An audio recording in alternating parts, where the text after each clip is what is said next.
C'est parti. Eh bien, nous sommes toujours à Beauménil, sur le beau parc arboré avec tous nos exposants pour cette belle fête. Et nous recevons l'abeille en éveil, représentée par monsieur Patrick Bertrand. Voilà, comment allez-vous bien déjà ? Oh, super bien, je suis super content d'être ici et de partager ma passion des abeilles avec le tout public. Et s'il y a des instituts ici ou des profs, eh bien, ils peuvent venir à mon stand pour découvrir tout ce que j'ai pu construire pédagogiquement pour informer le tout public et les écoles. Alors du coup, l'abeille en éveil, est-ce que vous pouvez nous dire exactement ce que c'est, même si on a compris par votre introduction que c'était l'apprentissage de l'environnement des abeilles, j'imagine. Voilà, c'est les pollinisateurs finalement. C'est pas l'abeille en fait, c'est un grand mot, mais en fait c'est le peuple des pollinisateurs, ceux qui nourrissent la planète, puisqu'en fait 70% des plantes sont pollinisées par les insectes, 30% par le vent. Et dans les 70%, 40% correspond à la nourriture humaine. Donc demain, s'il n'y a plus d'abeilles, eh bien, on n'aura plus à manger, c'est clair. Voilà. Et donc, je milite pour le réensauvagement, faire des endroits protégés pour que l'on puisse redonner à la biodiversité sa force. C'est-à-dire que pour que ces insectes puissent vivre paisiblement, il faut leur donner de l'eau, de la nourriture et un habitacle. Ça, c'est quand ces trois objectifs sont atteints, on reconstitue un écosystème et on fait revenir la faune sauvage. Alors comment on fait pour justement mettre ces trois conditions en place ? Alors, une mare, il y avait des mares auparavant, il y a 40 ans, il y avait des mares partout. Ils ont été bouchés, malheureusement, tristement. Donc il faut rouvrir des mares, il faut redonner des haies. Il faut reconstruire des habitacles, il faut diminuer les parcelles agricoles. Il faut un jour un mouvement politique d'une grande ampleur, un chef d'État qui sera capable de travailler pour les 30 ou 40 années qui viennent. Donc diminuer les parcelles agricoles sur 100 hectares et reconstruire des haies comme c'était auparavant, en respectant bien sûr les besoins des agriculteurs avec leurs engins, mais on ne peut plus accepter d'avoir 1000 hectares d'un seul tenant. Ça, ce n'est pas du tout acceptable, parce qu'en fait, avec le réchauffement climatique, la haie, c'est ce qui retient l'eau. Et donc, on sait que la ressource d'eau va être défaillante par rapport au réchauffement climatique. Donc, si on ne reboise pas, si on ne replante pas dans les parcelles, eh bien, un jour, les cultivateurs ils vont se retrouver, ils auront des rendements qui seront nuls, parce que la terre aura été tellement appauvrie et manquera d'eau, que de toute façon, la ressource en eau, elle est fondamentale. L'eau, c'est la vie. Ah oui, ça c'est sûr. Donc, il n'y a aucun être vivant sur Terre, y compris les végétaux, qui ne peut se passer d'eau. Alors, quand on voit, j'ai eu des amis agriculteurs qui faisaient ce qu'ils appelaient des jachères, des jachères apicoles. Voilà. Alors, il y a aussi, bien sûr, c'est bien, mais ce qu'il faut surtout, il faudrait, en fait, c'est toujours politique, il faudrait accepter que les cultivateurs, sur leur surface, sur des bandes de 2 mètres, eh bien, qu'on leur enlève le foncier là-dessus, qu'ils ne payent pas d'impôts, mais qu'ils puissent, en contrepartie, conserver une bande de 2 ou 3 mètres tout autour des parcelles pour planter des plantes mellifères, mais aussi, parce que si on fait que ça, c'est pas suffisant, il faut aller à la haie, il faut construire des haies qui vont donc maintenir l'humidité et qui vont redonner donc vous savez, la haie, c'est la photosynthèse, et donc en fait le gaz carbonique est pris et la plante se construit grâce à la photosynthèse, et donc on amène de l'eau, forcément des réserves d'eau, et on amène évidemment, dans un arbre il y a des millions d'insectes qui existent dans un arbre. On les voit pas parce qu'il y a des tout petits, mais il y a tout. Et puis s'il y a des insectes, il y a des oiseaux. S'il y a des oiseaux, il y a une chaîne alimentaire. Il y a la vie. Et c'est en fait, c'est reconstruire la chaîne alimentaire. Parce qu'on la brise partout. On la brise avec nos villes, avec nos... Bien sûr qu'il faut loger tout le monde, mais les parcs routiers, tout ça, on détruit tout un biotope, et il faut donc... aujourd'hui faire marche arrière et redonner la vigueur de la vie sauvage. Alors là, c'est le militant qui parle, l'engagé. Maintenant, le pédagogue. Alors le pédagogue, il a envie simplement de transmettre, parce que on ne peut pas respecter un animal, alors moi je vais parler des pollinisateurs, si on n'a pas la connaissance de son mode de vie. Vous savez, aujourd'hui, pour avoir certains animaux, il faut des certificats de capacité. C'est-à-dire que vous ne pouvez pas avoir un renard chez vous si vous n'avez pas un certificat de capacité pour savoir comment il vit, qu'est-ce qu'il mange, quelles sont ses maladies. Et donc, moi, le but avec les pollinisateurs, c'est d'informer les gens que dans leur jardin, il y a des animaux. Donc, dans un jardin, maintenant, il faut garder les arbres morts. Parce que l'arbre mort, c'est une richesse. Il va permettre aux pollinisateurs, certains qui vivent dans les arbres morts, comme le xylocope violet, qui est la plus grosse abeille charpentière qui existe en Europe, eh bien celle-ci, elle vit dans les arbres morts. Et donc le cétoine va vivre dans le compost. Et donc la lucane, le cerf-volant. Tous ces animaux, ils ont besoin de vivre, ils vivent dans les arbres morts. Alors, l'arbre mort, il est utile à tout le monde. Un frelon asiatique ou un frelon européen découpe avec ses mandibules dans le bois la cellulose. Et avec cette cellulose, il va la transformer en pâte à papier. Il a fabriqué le papier avant nous. Oui. Et donc, ils construisent leur nid à partir de ça.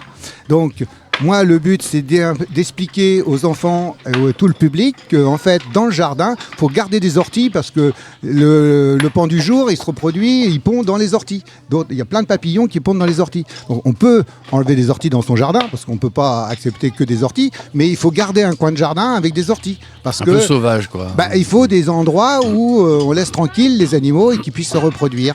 Et donc, je veux informer aussi dans les écoles. Donc, je fais des animations. J'ai construit une mallette pédagogique autour des pollinisateurs avec, si vous voulez, alors je divise la classe en deux. Je prends que 12 élèves, parce que pour moi, pour travailler en une demi-heure. Donc, j'explique la première partie de la vie de l'abeille Apis mellifera mellifera, l'abeille noire. Et la deuxième partie, et ça se passe en 2 jours. Et donc, je prends 12 élèves. L'institut prend les 12 autres élèves. Et j'ai inventé un kit bougie, donc les enfants avec l'institut fabriquent la bougie, pendant que moi, je leur informe de la vie de l'abeille de la première partie, parce qu'on sait qu'une abeille, quand elle naît, elle est femme de ménage. Alors pourquoi elle est femme de ménage et pas homme de ménage? C'est parce que les garçons dans la ruche, les faux bourdons, ils ne font rien, ils ne servent qu'à la reproduction, ils ne savent même pas se nourrir. C'est les ouvrières qui les nourrissent. Donc voilà, la première partie, 3 jours, elle est femme de ménage. Après, elle est nounou. Elle va nourrir les larves qui ont moins de 9 jours, qui n'ont pas encore été operculées. Et après, elle va être cirière. Elle va fabriquer de la cire. Sur son abdomen, elle a 8 petites glandes cirières qui vont donc être sécrétées. Et grâce à cette cire, elle va construire ses pains. C'est un des seuls animaux sur Terre qui est capable de fabriquer sa maison, de stocker sa nourriture, indépendamment de l'homme. Elle n'a pas besoin de l'homme. L'abeille est un animal cavernicole qui vit donc dans les troncs d'arbres. À l'époque où il n'y avait pas de maison, elle vivait dans la forêt, dans les troncs d'arbres. Elle vivait dans les parois rocheuses, dans des cavités. Et depuis 80 millions d'années, les abeilles existent. Donc toute la diversité des végétaux, elle fait partie de ceux qui ont produit l'évolution de tout ce qu'on a aujourd'hui autour de nous. Excellent. Ensuite, si vous voulez, elle vient, donc je travaille jusqu'au 21e jour où elle se termine sa vie, elle est ventileuse, elle est magasinière, elle est garde à l'entrée de la ruche. Et donc, dans une deuxième phase, pour pas que les enfants soient trop encombrés d'informations, il y a une deuxième partie qui est un autre jour, qui est la partie de la 21e jour jusqu'au 45e jour, date à laquelle elle va mourir. Et donc là, c'est que transporte une abeille? Eh bien, voilà, que transporte, si je vous pose la question, vous allez peut-être me répondre 1 ou 2 réponses, mais il y a 4 choses que l'abeille transporte qui est fondamentale. L'eau, parce que tous les animaux sur Terre ont besoin d'eau. Donc l'abeille en transporte, à la fois pour boire, à la fois pour s'en servir dans la ruche, pour ventiler et faire la clim. Quand la température est élevée, il faut baisser la température dans la ruche. Donc les abeilles amèneront de l'eau dans la ruche pour faire la climatisation. Ensuite, elle va transporter, ce que tout le monde sait, c'est le pollen des fleurs. Voilà. Ce pollen, c'est pas avec le pollen qu'on fait le miel, contrairement à ce que beaucoup de gens pensent. Le pollen, ça sert à fabriquer donc la plante qui demain deviendra un végétal, enfin un arbre. Et puis, elle transporte donc le nectar des fleurs, qui est le sucre des fleurs, qui se trouve dans des petites poches qu'on appelle les nectaires. L'abeille pénètre au cœur de la fleur et avec sa langue, elle va pomper le nectar qu'elle va avaler dans son jabot. L'abeille, dans son corps, elle a un petit sac à main qu'on appelle le jabot. Elle va stocker cette nourriture. Elle va en absorber une partie pour se nourrir parce que c'est son carburant de vol. Il faut qu'elle puisse quand même se déplacer. Une abeille peut aller jusqu'à 15 km. En général, son circuit, c'est 3 km de la ruche, mais elle peut aller beaucoup plus loin. Donc, il faut un carburant solide pour pouvoir tenir la distance.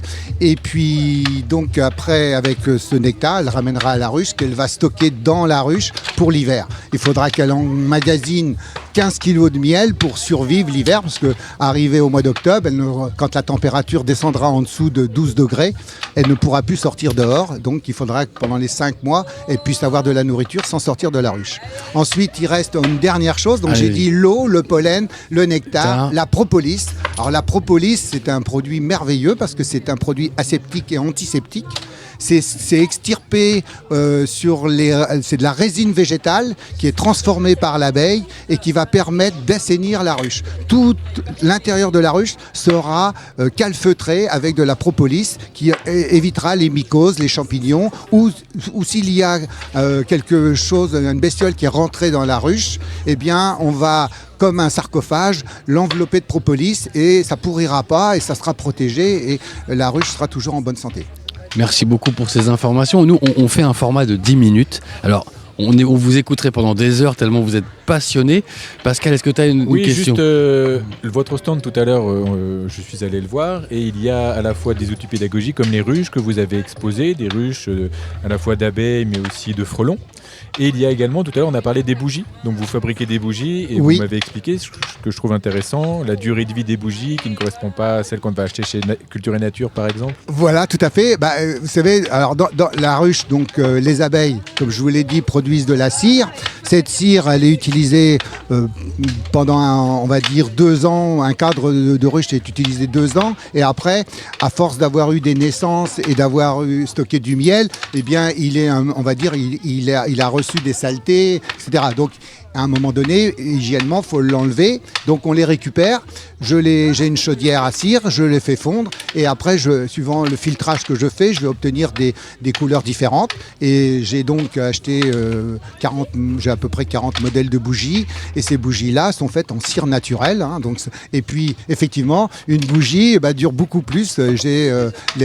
On a fait brûler toutes les bougies pour avoir un tableau avec le temps.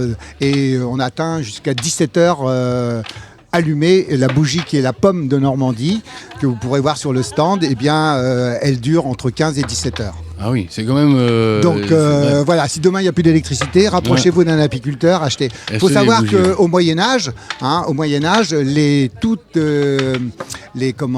prêtres dans les monastères utilisaient donc une plante qu'on appelle la molène qui pousse dans les bords des forêts, des chemins. Et cette molène récupérée au mois d'octobre, une fois qu'elle est séchée, on la trempe dans la cire d'abeille, on relève, on replonge et ainsi on a fabriqué le cierge de Notre-Dame qu'on appelait à cette époque-là au Moyen-Âge. C'est un cierge qui, donc la molène sert de mèche et la cire autour maintient cette mèche et dure des heures et des heures et des heures. Avant de vous poser ma dernière question, où est-ce qu'on peut vous retrouver ? Parce que là, on ne peut pas, bien sûr, détailler tout ce que vous avez à dire dans notre sujet de 10 minutes, mais où est-ce qu'on peut vous retrouver ? Comment on vous contacte ? Il suffit d'aller sur Google et vous tapez l'abeille en éveil et vous serez sur mon site. Et on tombera directement sur votre site. Vous allez tomber sur mon site et vous pourrez me contacter, vous pourrez échanger avec moi, voilà. Professionnel ou individuel. Voilà, je fais aussi les maisons de retraite. Je vais à la maison de retraite au 1er juin à Orbec, après à Saint-Cyr-du-Ronceret. Voilà, je fais aussi les mêmes animations avec les mêmes données parce que ce savoir, il a besoin d'être transmis à toutes les générations. Ma dernière question, Pascal, est-ce que tu aurais une... Non, je t'en prie. Ma dernière question, c'est comment vous est venue cette passion ? Dans les années 90, j'ai rencontré un monsieur. J'avais envie d'une ruche parce qu'à l'époque, tout le monde parlait que les abeilles étaient en difficulté déjà, et donc j'ai voulu m'y intéresser et j'ai eu la chance de rencontrer monsieur Hucker Marc, qui est décédé il y a 1 an. Voilà, je suis un peu d'émotion parce que Donc je l'ai rencontré dans les années 90 et il a été un père pour moi. Enfin, il a été quelqu'un qui m'a transmis son savoir et en fait, il m'a tellement parlé des abeilles d'une telle façon que ça m'a fasciné et j'ai eu envie. Et après, donc j'ai acheté des livres, j'ai eu ma première ruche, il m'a accompagné, c'était mon professeur, j'étais tout seul avec lui, il m'a transmis toutes ces données. Et aujourd'hui, j'ai envie de, moi, de transmettre à mon tour toutes ces données-là. Merci que j'ai beaucoup. enrichi avec mes livres, etc. Tous les panneaux pédagogiques, ce sont mes photos parce que je suis photographe animalier. Et donc, tout est fait par moi, construit. Les panneaux pédagogiques, il y en a 16. Ça représente 2 ans de travail, de recherche. Je suis toujours avide de savoir. Je suis un étudiant en recherche tout le temps. Je fais en permanence, là je vais au 1er juillet dans les Cévennes voir les ruchetons parce que c'est la fête de l'abeille noire dans les Cévennes. Là sur mon stand vous pourrez voir d'autres types de ruches qui sont pratiquées depuis des générations. Donc je veux aussi transmettre et je crois moi sincèrement au réensauvagement. C'est-à-dire je milite pour qu'on remette des ruches comme des nichoirs. Même si on n'est pas apiculteur, on peut avoir ça dans son jardin et donc on a une ruche et on va donc aider la pollinisation et l'écosystème. Voilà. Eh ben, bravo, merci beaucoup. Merci à vous. Bonne suite d'après-midi. Voilà. À bientôt. Au revoir. Au revoir.